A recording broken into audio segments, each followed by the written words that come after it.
ನನ್ನಂತಹ ಅನೇಕ ಬ್ರಹ್ಮರನ್ನು ಕಂಡಿದ್ದೆ, ಅನೇಕ ಈಶಾನಂತ ಅನೇಕ ಜನರನ್ನು ಕಂಡಿದ್ದೆ. ಆದರೆ ವಿಷ್ಣುವಿನಂತಹ ಇನ್ನೊಬ್ಬ ಕಾಣಿಕೆ ಸಿಗುವುದಿಲ್ಲ. ಹಾಗಾದರೆ ಅರ್ಥ ಏನು? ಬ್ರಹ್ಮ ಮತ್ತು ಈಶ ಬದಲಾಗ್ತಾ ಇದ್ದಾರೆ ಕಲ್ಪಕಲ್ಪಕ್ಕೆ. ಆದರೆ ಹರಿ ಒಪ್ಪನೆ ಎನ್ನುವುದು ಇದರಿಂದ ವೇದವಾಗುತ್ತಾ ಇದನ್ನೆಲ್ಲ ಕಂಡ ಮೇಲೆ ಹರಿ ನಮ್ಮೆಲ್ಲರಿಗಿಂತ ಶ್ರೇಷ್ಠ ಎನ್ನುವುದು ಅರ್ಥ ಆಗುತ್ತಾ ಹೋಗುತ್ತದೆ. ಹಾಗೆಂದು ಇದನ್ನು ಹರಿಯಲ್ಲಿ ಅರ್ಹುಬೇಕು, ಹೊರಗೆ ಹೋಗಬೇಕು.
ಆಧಾರವನ್ನು ಮುಚ್ಚಿಕೊಂಡಿದ್ದಾನೆ ಸ್ವಾಮಿ.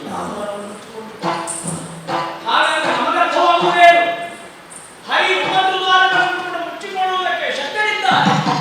ನನಗಿಂತ ಆತ ಶ್ರೇಷ್ಠ ಎನ್ನುವ ಹಾಗೆ ನಮಗರ್ಥವಾಗುತ್ತಾ ಏನು ಮಾಡೋಣ? ಹುಡುಕುತ್ತಾ ಹುಡುಕುತ್ತಾ 10 ವರ್ಷಗಳೇ ಕಳೆದು ಹೋಯಿತು. ಏನು ಮಾಡುವುದಕ್ಕೂ ತೋಚುತ್ತಾ ಇಲ್ಲ. ನಾ ಇಲ್ಲಿಯ ಬಂದಿಯಾಗಬೇಕು. ಏನು ಈ ಹೊತ್ತಿಗೆ ನನ್ನನ್ನು ಕಾಪಾಡುವುದಿದ್ರೆ ಆ ತಾಯಿ ಹೊರತು ಬೇರಾಗಲಿಲ್ಲ. ಹಾಗಾಗಿ ಆಕೆಯನ್ನೇ ಸ್ಮರಿಸೆ ಭಕ್ತಿಯ ಆದಿಮಾಯೆಯ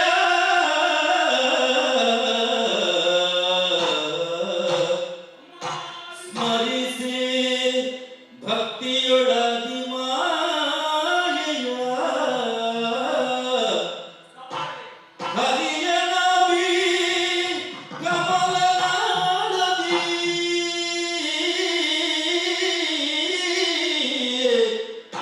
ಮೆರೆವ ಪಥಗೋಚರಿಸೆ ಮೆರೆವ ಪಥಗೋಚರಿಸೆ ಪೊರಟ ಕ್ಷಣವೇ ಧೈರ್ಯದಿ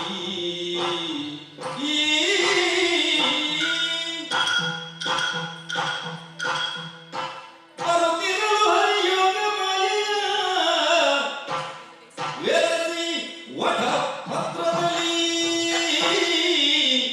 ತಾ ಮಲಗಿರಲು ನಿದ್ರೆಯೊಳಂದು ಕಾಲ್ಬೆರಳಾಗಿರಿಸಿ ಬಾಯೊಳಗೆ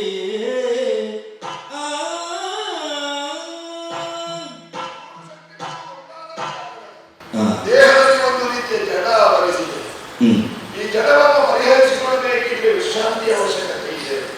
ಪವಡಿಸಬೇಕು ಅಂತ ಮನಸ್ಸಾಗಿ ಹಾಗಿದ್ರೆ ಪವಡಿಸುವುದು ಎಲ್ಲಿ?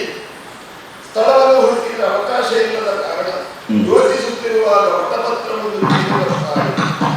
ಅಂಧಗಾತ್ರದ ವಟಪತ್ರದಲ್ಲಿ ನಾನು ದೀರ್ಘದೇಹವನ್ನು ಇರಿಸಿ ಮಲಗುವುದಾದರೂ ಹೇಗೆ? ಹೀಗೆ ಯೋಚಿಸುತ್ತಾ ಆ ಪತ್ರಕ್ಕೆ ಅನುಗುಣವಾಗಿ ಶರೀರವನ್ನು ಕುಂಠಿತಗೊಳಿಸಿ ಬಾಲ ಮುಕುಂದನಾದೆ. ಆದರೂ ಮಲಗುವುದಕ್ಕಾಗಿ ಹಿಡಿತವನ್ನು ಸಾಧಿಸಿಕೊಳ್ಳುವುದಕ್ಕಾಗಿ ಕಾಲಗಳನ್ನು ಬಾಯೊಳಗಿಟ್ಟು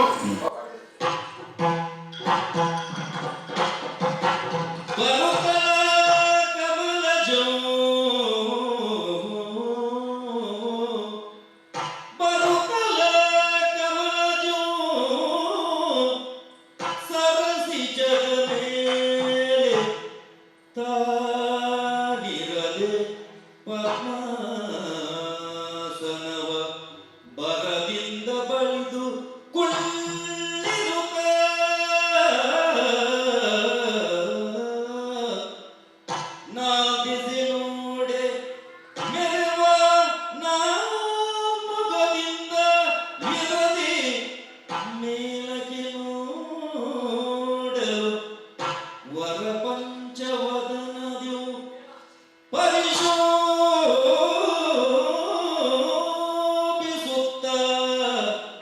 ಪರಿಶೋಭಿಸುತ್ತಲವ ಹರಿಯ ಪದಯುಗಗಳು ಸ್ಮರಿಸುತ್ತ ಭಕ್ತಿಯೊಳು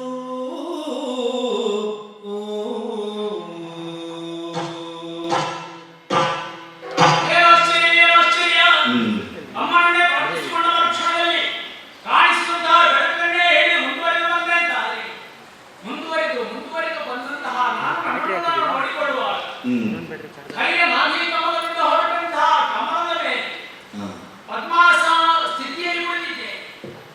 ನಾ ಹೋಗುವಾಗ ಇದ್ದದ್ದು ಒಂದೇ ಮುಖ, ಆಚೆ ಈಚೆ ನೋಡಿದಂತಾದರೆ 4 ಮುಖಗಳು ನನಗೆ ಸೇರಿಕೊಂಡಿವೆ. ಮತ್ತೆ ಮೇಲೆ ನೋಡಿದಂತಾದರೆ ಮತ್ತೊಂದು ಮುಖ ಪಂಚವದನಾಗಿ ಕಂಗೊಳಿಸುತ್ತಾ ಇದ್ದೆ. ಹಾಗೆಂದು ಹರಿಯನ್ನು ನೋಡಿದರೆ ನೋಡಬಾರದೆ ಆಗ ತೆರೆಯ ಮೇಲೆ ಬಾಲಮುಕುಂದನಾಗಿ ಕಾಲಗಳನ್ನೇ ತಿರುಗುತ್ತಾ ಪವಡಿಸಿದ್ದಾನೆ. ಹಾಗಾಗಿ ಆತನನ್ನು ಈ ಹೊತ್ತಿಗೆ ಎಬ್ಬಿಸುವುದು ಸರಿಯಲ್ಲ. ಹಾಗಾಗಿ ಆತನ ಭಜನೆಯನ್ನೇ ಮಾಡುತ್ತಾ ಕುಳಿತಿರುತ್ತೇನಂತೆ ಏನಾಗುತ್ತದೆ ಹರಿಯ ಮನಗಿನ ಯೋಗನಿಂದ